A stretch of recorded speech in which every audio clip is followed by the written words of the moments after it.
altså virkelig formået at straffe Hørsholm på det her mellemdistancespil. Chris Gilliam 15 point i dag. Men en anden ting, jeg synes...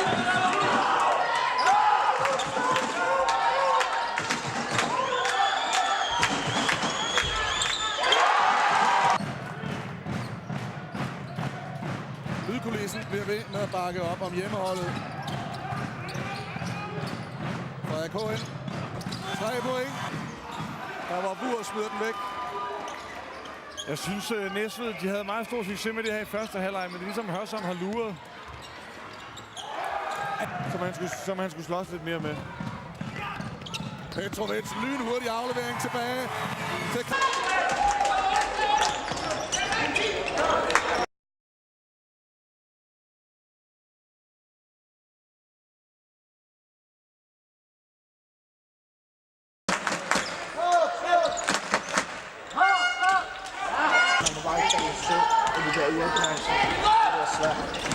Den følger der med i kampen.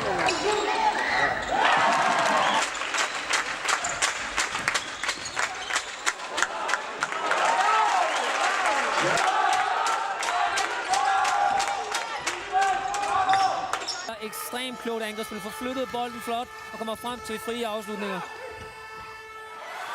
Tilbage til 9 point.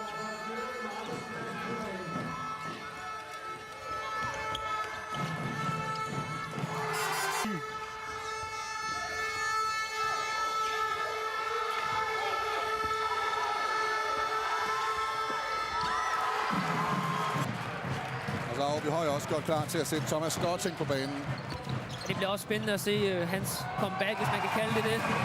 Det er ikke fordi Åby Høj ikke har dygtige skytter, for det har det, og det er både Henrik Sørensen og Peter Lindet, men jeg synes, at de formår ikke at give bolden til...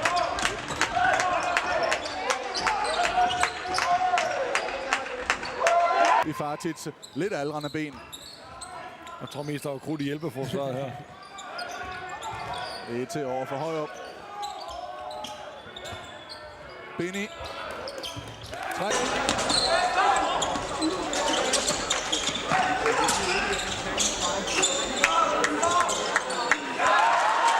En stor træer af Michael Kiers her. 62, 2 minutter tilbage.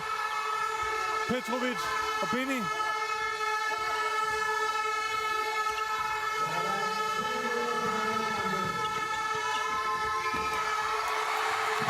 Der er 1 minut tilbage.